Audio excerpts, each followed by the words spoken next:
এইসব কমিটির ছেলেদেরকে কে বোঝাবে যে টাকা না দিয়ে মানুষ কেনা যায় না? তো বন্ধুরা, আজকে আমি চলে এসেছি মানে পাড়ার ক্রিকেটে কমেন্ট্রি করার জন্য। একটা খুব সুন্দর আমাদের এখানে টুর্নামেন্ট হচ্ছে, আমাকে ইনভাইট করে নিয়ে আসা হয়েছে। যদিও আমি এসব ছোটোখাটো টুর্নামেন্টে কমেন্ট্রি করতে আসি না, কিন্তু তারপরেও ওদের বারবার অনুরোধকে আমি না বলতে পারলাম না, আমি চলে এলাম ফাইনালি।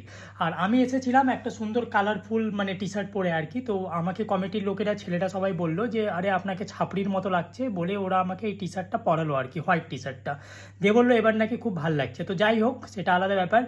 তো এই যে একটা ক্রিকেট টুর্নামেন্ট চলছে বেশ কয়েকদিন ধরে, তো আজকের সেমিফাইনাল ম্যাচটি হবে কমিটির ইয়াং 11 ভার্সেস হাগু 11-এর বিরুদ্ধে।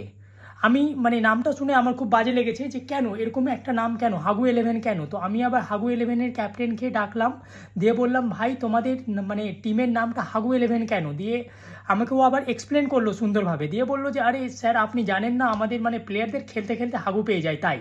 তো যাই হোক, সেটা আলাদা ব্যাপার। আমরা এখন ম্যাচের আনন্দে নেব, ম্যাচটাকে উপভোগ করব।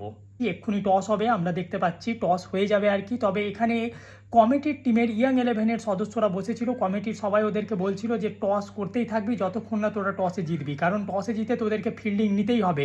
ফিল্ডিং না নিলে ম্যাচ জিততে পারবি না, পরে ব্যাট করলেই তোরা যতই রান করুক না কেন বিপক্ষ টিম তোরা জিতে যাবি। হ্যাঁ, এগুলো বলা যাবে না কেন? এগুলো তো আলোচনা হলো এক্ষুনি, এখানে স্টেজে আলোচনা হলো তো। ওগুলো বলতে বলা হয়নি। আচ্ছা সরি, এগুলো বলা যাবে না। টস এক্ষুনি হয়ে যাবে আমরা দেখতে পাচ্ছি। আর মাঠে আমি যখন মানে আসতে চাইছিলাম না অ্যাকচুয়ালি, বাট এরা আমাকে খুব মানে রিকোয়েস্ট করলো যে না আপনাকে আসতেই হবে একদম, আপনি না আসলে কে কমেন্ট্রি করবে। তো আমি বললাম যে না, ওই রকম ফাঁকা মাঠে গিয়ে আমি কমেন্ট্রি করি না। তো কমিটির পক্ষ থেকে আমাকে জানানো হয়েছিল যে মাঠে অগণিত লোক থাকবে, কিন্তু আমি এখানে এসে যা দেখতে পাচ্ছি তা হচ্ছে শুধুমাত্র বল বয়, 4-5টা বল বয় ছাড়া আর কেউ নেই।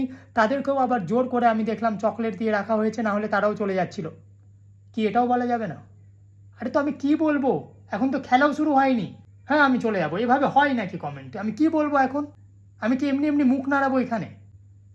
আচ্ছা, তবে টস হয়ে গেছে, খুবই একটা মানে ভালো সুখবর। বারবার টস করার প্রয়োজন হয়নি, টসে জিতে গেছে কমিটির টিম ইয়াং 11। আর এরা টসে জিতেই পূর্ব পরিকল্পনা মতো এরা ফিল্ডিং নিয়েছে, আর এদের দাবি ফিল্ডিং নিলে এরা ম্যাচ জিতবেই।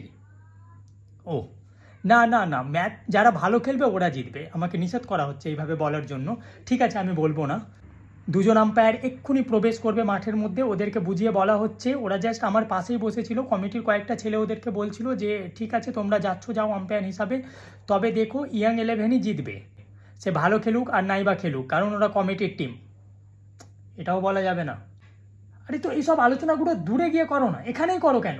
না আমি আমি পারবো না, আমি সত্যি কথা বলতে পছন্দ করি না।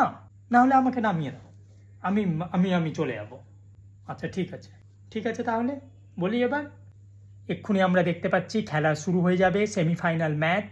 খুবই সুন্দর একটা ম্যাচ হবে বলে এখানে এসেছিলাম, কিন্তু খুব সুন্দর ম্যাচটা হবে না, কারণ আমি যা পক্ষপাতিত্বের যে একটা মানে ঘ্রাণ পাচ্ছি, যেটা খুবই বাজে আর কি ম্যাচের জন্য। মানে আবার ভুলভাল কথাবার্তা বলছি। হাগু 11-এর দুজন ওপেনিং ব্যাটসম্যান তারা ক্রিজে নিজেদের জায়গা নিয়ে নিয়েছে, বলার বল করার জন্য প্রস্তুত। প্রথম বল লেগ স্টাম্পের অনেক বাইরে, বলটা ওয়াইড হতেই হবে। এ কি, আম্পায়ার বলে দিল যে না এটা ডেড বল হবে, কারণ ও লক্ষ্য করেনি। চলো, কোনো ব্যাপার নয়, এটা একটা কমন একটা ব্যাপার, আম্পায়ার লক্ষ্য না করতেই পারে।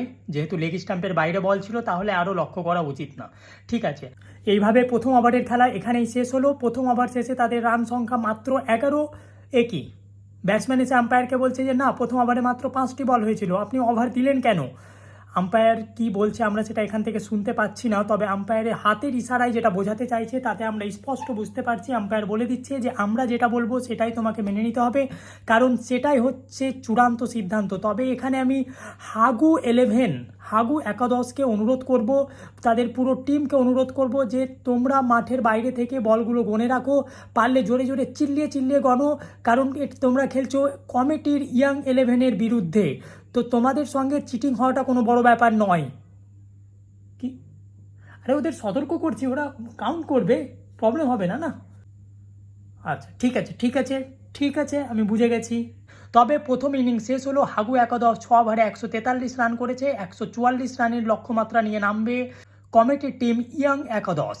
আর ওরা এক্ষুনি গল্প করে নিয়েছে সবাই মিলে, আর যেটা আমার শোনা উচিত ছিল না, তবুও আমি শুনে নিয়েছি যে যে কোনো উপায়ে জিততেই হবে। আম্পায়ারদেরকেও বলে বুঝিয়ে পাঠানো হয়েছে ম্যাচটা ওরাই জিতবে, সেমিফাইনাল ম্যাচ, ফাইনালে ওরা যাবেই যাবে।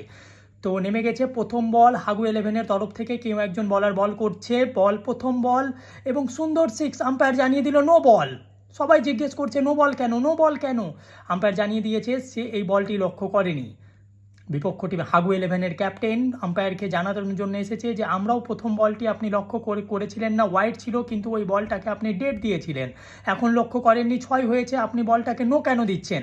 আম্পায়ার বলছে না আমি কোনো কথা শুনবো না, আমি কোনো কথা শুনবো না। কমিটির ছেলেরা এক্ষুনি স্টেজ থেকে সবাই লাফিয়ে দাপাদাপি করে মাঠের মধ্যে প্রবেশ করেছে, আর যাওয়ার আগে তারা এখানে বলে গিয়েছে যে আমরা যাদের আম্পায়ারের সিদ্ধান্ত যারা মানবে না তারা চলে যেতে পারে, বিপক্ষ টিম যারা মাঠে থাকবে ওরা উইন হয়ে যাবে। হ্যাঁ, এভাবে বললে হবে না? চলে যাব, ফাইনালে আমাকে আসতে হবে না, দরকার নেই। শেষ কথা একটা বলে দিই, একটা শেষ কথা বলে আমি বেরিয়ে যাব। না আমি আর থাকবো না, শেষ একটা কথা বলে বেরিয়ে যাই।